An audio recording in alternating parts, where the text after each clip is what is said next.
answers that men had found before. His answers affected our lives in the deepest and most personal ways. Right or wrong, Freud changed forever man's image of himself.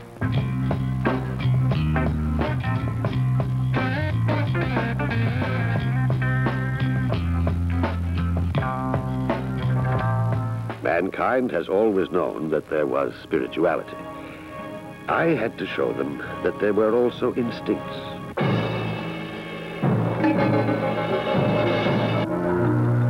Against the 19th century belief in man's godlike omnipotence, Freud upheld the stark truth of human nature. The world was never again the same.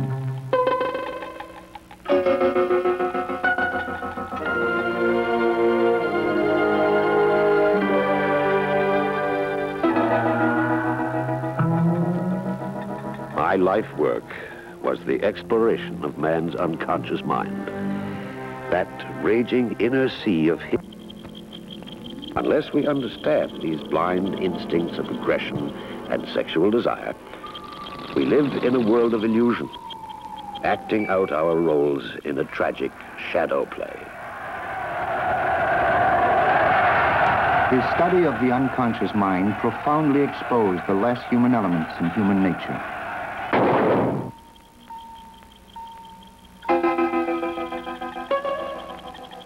Even today, his ideas are startling and radical, and instinctively we are afraid of them.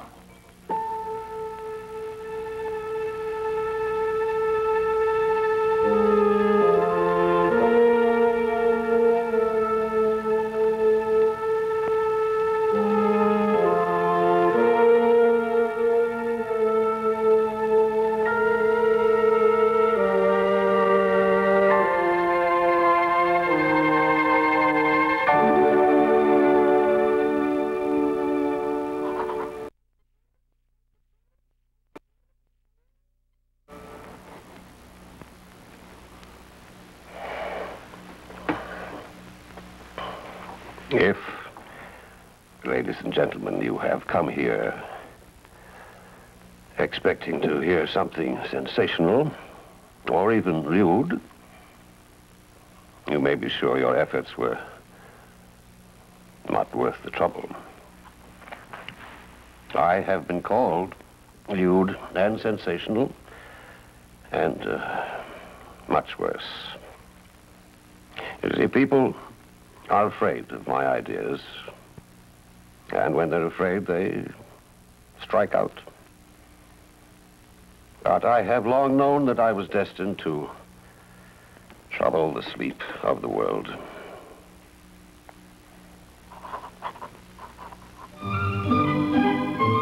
What was this world whose sleep Freud troubled? In the 50 years before World War I, man was convinced he was moving toward his final perfection. In this new age of science, he was little plagued by doubts. It was Sigmund Freud more than any other man who disturbed this smug optimism. Freud's native city of Vienna was as self-satisfied as any in Europe. He came from a large, lower middle-class Jewish family. Until he was almost 40, he led a fairly conventional life. His specialty as a young doctor was research into the nervous system, and he became the leading authority in Europe on paralysis in children. He was a scientist, trained to think of the body as a machine. My generation of doctors was brought up to respect only anatomical, physical, and chemical factors in illness. Psychological factors met with indifference or apathy. Because of this apathy, methods of treating mental illness were crude. Doctors looked only for physical causes and used physical treatments. Then Freud left his laboratories. He found that his private patients did not fit these prescribed patterns. They came here, dozens of women, day after day over the years, with paralysis, severe pain, constant vomiting, hallucinations, severe disturbances of sight and speech. Naturally, I looked for physical causes, but could find none. Yet they suffered intensely. Doctors called these patients hysterics and despised them.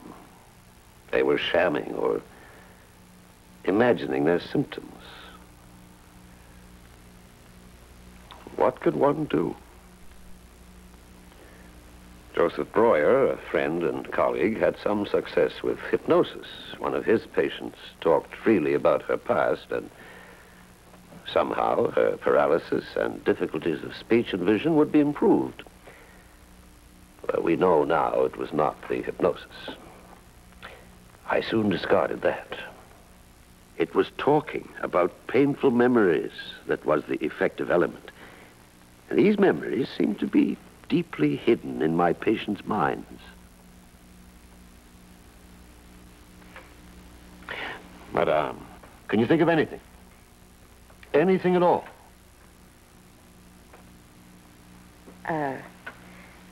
Yes, continue. A word has just occurred to me. A single word. Yes. Oh, it's too silly. Well, say it all the same. Concierge. Nothing else? No.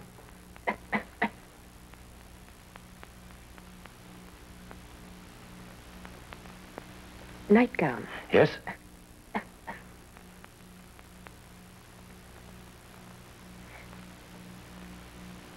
Bed. What else? I remember I got the impression of a demon striving not to come to the light of day because that would be the end of him.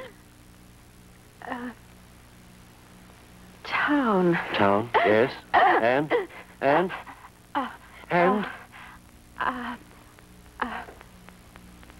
Farm cart. Yes. Yes. Yes.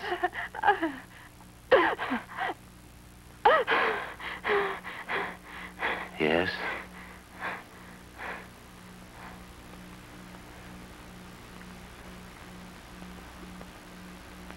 When I was 10,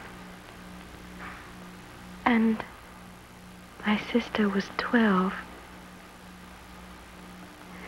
she went raving mad one night and had to be tied down and taken into town in a farm cart.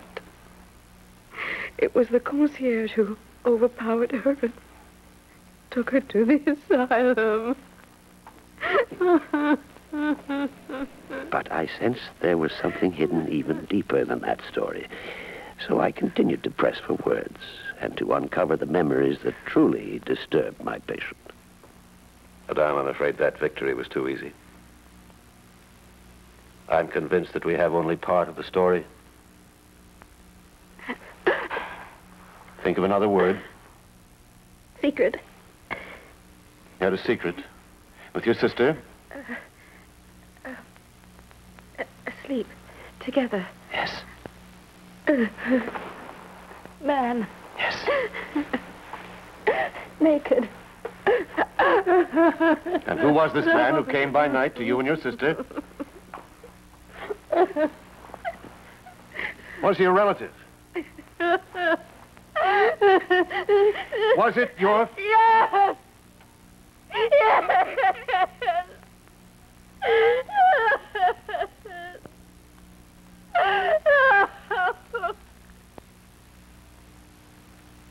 If our unconscious minds, unknown to us, have the power to cripple us or blind us, how powerful that unconscious must be, and how important.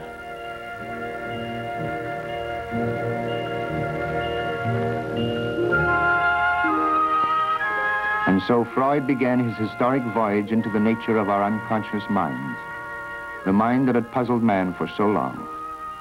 But it was at first a stormy voyage. In 1896, Freud spoke to doctors in Vienna on the sexual origins of hysteria. There was silence. It was as if there was a wall around me. The chairman was brief. It sounds like a scientific fairy tale. Then the insinuations about my personal morals began. At that time, I was certain that my patients were in the grip of painful memories which they had driven into their unconscious minds. I was also certain that these repressed memories were sexual in nature. Almost always the seduction of the child by her own father. Dr. Breuer could not accept that. Other doctors were, to say the least, disdainful. I was alone. Then came a shattering discovery. Over the months and months of interviews, I gradually came to see that my patients' stories of childhood seductions were almost always simply not true. They were fantasies, no more. My brave theories were destroyed. But there is method in madness. The mind always has a purpose. In search of this purpose, Freud looked also into his own unconscious. At that time, he was afraid of death, afraid to travel, afraid sometimes even to cross the street. He was victim of the same neurotic forces that ruled his patients. That gave incentive to his search. Yet he had been deceived by vivid but false stories of childhood seduction. Should he abandon his search? This was the turning point in his life and in his career. He asked himself a further, deeper question. What is the purpose of fantasies of seduction?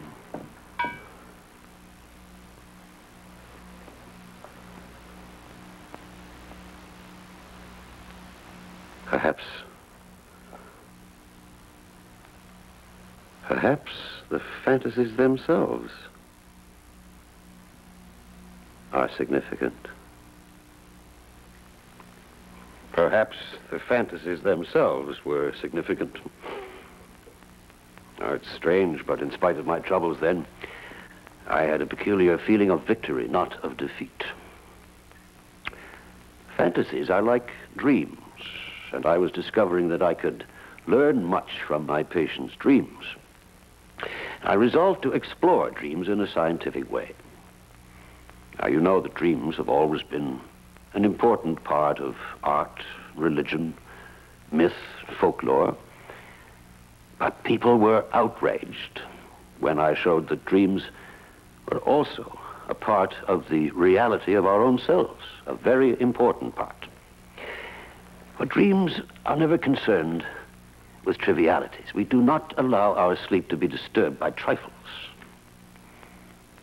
My study of dreams took 5 years, and many of the dreams were my own.